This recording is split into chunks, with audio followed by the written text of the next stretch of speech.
दो दो मुखी लिंग मतलब ऐसा लिंग जिसमें दो छेद हो और दोनों छेद से पेशाब आते हो। सुना है कभी आपने ऐसा? क्या आपको ऐसा सुन के हैरानी हो रही है? तो हैरान हो तो ये इस कंडीशन को बोलते हैं हाइपोस्पेडियास, और ये हमारे देश इंडिया में डेली बढ़ता जा रहा है। इंडिया क्या पूरा वर्ल्ड एक हाइपोस्पेडियस एपिडेमिक से गुजर रहा है, जिसमें यंग लड़के जो नए नए पैदा हो रहे हैं उनके अंदर ये जेनेटिक डिफेक्ट्स इसके अंदर तीन पार्ट्स है। पहला पार्ट है कि लिंग खराब बन रहा है आपके बच्चों में, आपके यंग लड़कों में लिंग प्रॉपर डेवलप नहीं हो रहा है, इस कारण से लिंग का साइज छोटा रह जा रहा है, लिंग टेढ़ा रह जा रहा है, जो छेद है वो टिप की बजाय पीछे रह जा रहा है, जिसको हाइपोस्पेडियस बोलते हैं। और इन हाइपोस्पेडियस के बच्चों के अंदर दो प्रॉब्लम और, एक टेस्टिस की डेवलपमेंट या टट्टे डेवलप नहीं होते, नीचे उतरते नहीं, इसको अंडरस्टैंड टेस्टिस प्रॉब्लम बोलते हैं, और फ्यूचर में बच्चे पैदा करने के अंदर दिक्कत जैसे वेरिकोसील और स्पर्म काउंट की प्रॉब्लम्स। तो तीनों प्रॉब्लम्स माँ के पेट में जब 12 से 16 हफ्ते के बीच, जब माँ के पेट में फर्स्ट ट्राइमेस्टर का एंड और सेकंड तिमाही या सेकंड ट्राइमेस्टर के मिडिल तक जब बच्चे का यौनांग तृणांग जो मेल जेनिटेलिया है डेवलप हो रहा होता है, उस समय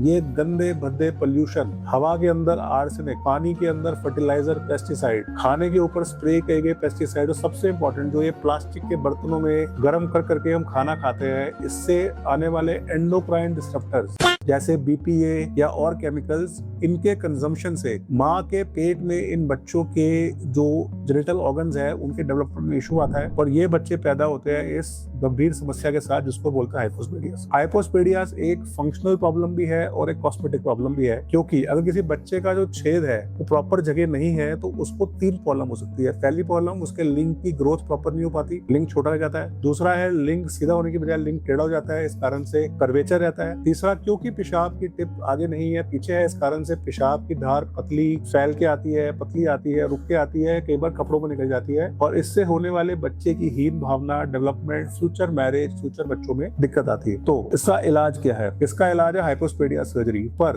कितना अच्छा हो अगर हम अपने बच्चों में इसको प्रिवेंट कर ले। तो अगर आप भी चाहते हैं कि आपके लड़के हेल्दी पैदा हो, आपके लड़कों में ये प्रॉब्लम ना आए, तो अगर आपकी वाइफ प्रेग्नेंट है या प्रेग्नेंट होने वाली है तो आप ध्यान दीजिए कि उनका प्लास्टिक में खाना बंद करिए। कोशिश करिए कि पानी हवा जो आप ले रहे हो वो साफ हो। कोशिश करिए कि घर में आने वाला खाना क्लीन हो, उस पर पेस्टिसाइड्स और फर्टिलाइजर्स ना लगे हो, ऑर्गेनिक यूज हो। और जो चीजों में आप ऑर्गेनिक नहीं ला सकते, जैसे दूध है मिलावटी या फल वेजिटेबल्स है, तो उनको कोशिश करोगी या तो ऑर्गेनिक लो या मत लो। तो अगर आप अपने डाइट, अपने खाने में से हार्मफुल केमिकल्स निकाल देंगे तो हो सकता है कि आपके लड़के पैदा होने वाले भविष्य में ये प्रॉब्लम हो ही ना। पर अगर हो चुका है और आपके बच्चे को ये दिक्कत है, तो आज इस वीडियो में मैं दिखाऊंगा आपको कि हमारे सेंटर पे हम किस तरीके से हाइपोस्पेडियास को बहुत ही सफाई से प्लास्टिक सर्जन और न्यूरोलॉजिस्ट की कंबाइंड एफर्ट से, माइक्रो सर्जरी से बहुत ध्यान पूर्वक करके एक मरीज को बहुत अच्छा रिजल्ट दे सकते। तो आज के वीडियो में हम समझेंगे हाइपोस्पेडियास क्या होता है। डॉक्टर सोपती हमारे एसोसिएट प्लास्टिक सर्जन है, वो इस वीडियो में सर्जरी में दिखाएंगे आपको कि किस तरीके से पेशेंट को हाइपोस्पेडियास था, कैसे पेशेंट को दिक्कत आ रही थी, और किस तरीके से सिग्नल या 2 स्टेजेस में हमने इसको रिपेयर किया। तो let's see the surgery.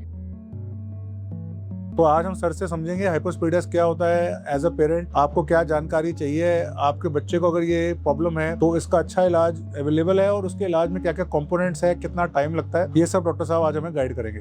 Welcome sir.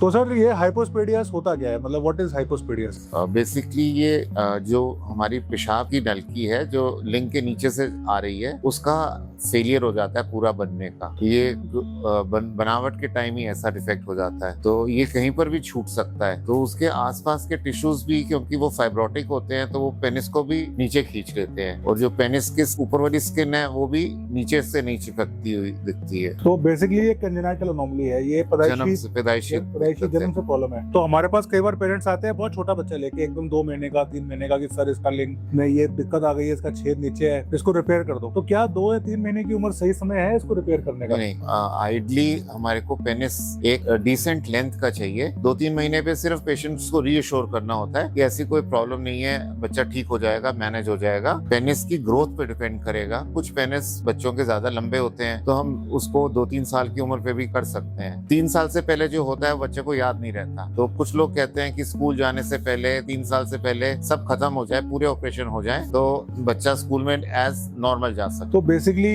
Doctor साहब, मतलब जो हम अपने प्रैक्टिस करते हैं वो ये है कि कोई फिक्स्ड उम्र नहीं है हाइपोस्पेडियास रिपेयर करने की।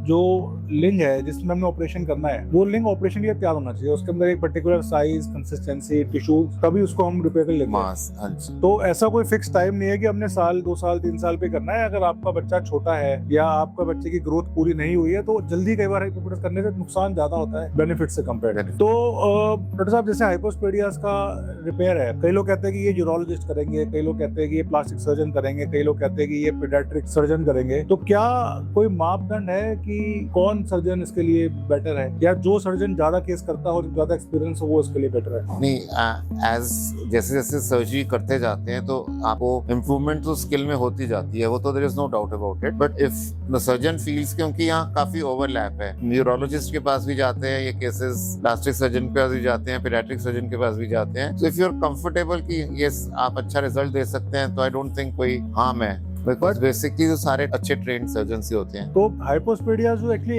एक प्रॉब्लम है जो इंटरसेक्शन पे है। आप समझिए कि इसमें बच्चा है इसलिए पीडियाट्रिक सर्जन की इन्वॉल्वमेंट जरूरी है, क्योंकि बच्चों के टिश्यूज अडल्ट से डिफरेंट होते हैं। यहाँ पर क्योंकि पेशाब का रास्ता बनाना है तो यूरोलॉजिस्ट जो है वो स्कोपी करने के लिए या यूरोलॉजी का जो उसका पेशाब का पॉइंट ऑफ व्यू है उसके लिए हो सकता है बेटर हो। और जो प्लास्टिक सर्जन है वो इसके लिए एसेंशियल है, क्योंकि जो टिश्यूज है बच्चों में वो इतने बारीक होते हैं, इतने फ्रेजाइल होते हैं कि उनकी कई बार फ्लैप्स लगाने पड़ते हैं, कई बार टिश्यूज लेने पड़ते हैं। इस कारण भी प्लास्टिक सर्जन एक बेटर हो सकता है। हमारे सेंटर में जो एक स्पेशलिटी है जो मेरे को लगता है कि रिजल्ट्स के लिए इंपॉर्टेंट है, कि वहाँ पर एज अ टीम, जैसे मैं यूरोलॉजिस्ट हूँ, डॉक्टर साहब प्लास्टिक सर्जन है, तो एज अ टीम हम बच्चों की केयर बेटर कर पाते हैं। बिकॉज डॉक्टर साहब जो है वो फाइन सर्जरी, फ्लैप, ग्राफ्टिंग जो रिक्वायर्ड है कॉम्प्लेक्स केसेस के लिए, वो सिंपल केसेस शायद कोई भी सर्जन कर लेगा, बट जहाँ कॉम्प्लेक्स केसेस है, जहाँ पर हमें मल्टीपल अप्रोचेस या मल्टीपल चीजें चाहिए टिश्यूज रिक्रिएट करने के लिए, वहाँ प्लास्टिक सर्जन होना बहुत जरूरी है। And team effort is always better. And team effort का एडवांटेज ये मिलता है कि 2 सर्जन जब मिलके मरीज को देखते हैं तो ऑब्वियसली रिजल्ट बेटर होता है। पर क्वेश्चन आता है कि सर ये हाइपोस्पेडियास जो है इसमें फेलियर रेट बहुत हाई है। जैसे आज का पेशेंट है तो हम देखते हैं हाइपोस्पेडियास के अंदर कई बार रास्ता बन नहीं पाता है, या टेढ़ापन रह जाता है, या लिंग छोटा हो जाता है। तो ये क्यों होता है? Why is all this complication happening? Basically testis की आउटर लाइनिंग ले लेते हैं जो एक्स्ट्रा होती है, उससे टेस्टिस को कोई नुकसान नहीं होता, उसको ट्यूनिका वेजाइनलिस फ्लैप कहते हैं। तो उससे भी फिस्टुला के चांसेस कम हो जाते हैं। एंड देन ऊपर से डार्टर्स और स्किन बंद करते हैं। सो मल्टीपल लेयर्स में बंद करने से थोड़ा सक्सेस का चांस बढ़ जाता है। बिल्कुल। तो जो मैंने देखा है अपने ऑब्जर्वेशन में, क्यों प्लास्टिक सर्जन और यूरोलॉजिस्ट कॉम्बिनेशन, या किस तरीके से, एक तो मल्टीपल लेयर्स में क्लोजर। तो मल्टीपल लेयर्स में डॉक्टर साहब का मतलब ये है कि हम सिर्फ ये नहीं है कि रास्ते में टाका लगा के छोड़ दिया, वी ट्राई कि हम उसको अगर मल्टीपल लेयर्स लगाएंगे तो उसके अंदर लीकेज के चांसेस जो है वो कम रहते हैं। Obviously tissue handling, microscopic surgery, fine sutures, cautery का कम से कम इस्तेमाल, और सबसे इंपॉर्टेंट जो हम करते हैं वो है जो बताया सबसे पहले कि राइट एज ऑफ सर्जरी। अगर आप सर्जरी जल्दी एज में कर देंगे तो भी नुकसान है, और अगर आप सर्जरी को बहुत डिले करेंगे तो भी नुकसान है। तो वो फाइन जो ट्यूनिंग है वो एक्सपीरियंस है कि कब किस मरीज का लिंग जो है वो सर्जरी झेलने के लिए तैयार है। In selection of patient also is important. तो आज क्या जो पेशेंट जो हम देखेंगे अभी वो एक यंग चाइल्ड है 6 इयर्स का, उसकी प्राइमरी सर्जरी है और हाइपोस्पेडियास रिपेयर डॉक्टर साहब करेंगे। डॉक्टर साहब सर्जरी को दिखाएंगे और ड्यूरिंग सर्जरी आपसे बताएंगे भी कि क्या क्या स्टेप्स वो कर रहे हैं। तो अगर आपके भी बच्चे को हाइपोस्पेडियास है, अगर आपके बच्चे को या आपकी फैमिली में या आपकी जानकारी में किसी को हाइपोस्पेडियास है, तो पहले तो उन पेरेंट्स को आप काम डाउन कीजिए कि ये नॉर्मल प्रॉब्लम है, ये कई 500 में से एक बच्चे में हो सकती है, और इसका इलाज बहुत मुश्किल नहीं है, सिंपल है। यस, टेक्निकली डिफिकल्ट है, टाइम लगेगा ठीक होने में, आपके चक्कर लगेंगे हॉस्पिटल के, पर इलाज है, अच्छा इलाज है। और इलाज के बाद बच्चे जो है नॉर्मल अपनी एक नॉर्मल लाइफ कर सकते हैं, सेक्सुअल लाइफ भी नॉर्मल कर सकते हैं। हाँ जी। तो एक बहुत कॉमन क्वेश्चन पेरेंट्स का होता है कि हाइपोस्पेडियास के बच्चों में कि सर इनकी ग्रोथ कैसी होगी, या कल को शादी कर पाएंगे नहीं कर पाएंगे, बच्चे होंगे नहीं होंगे। तो सर उसके बारे में आपको क्या एक्सपीरियंस?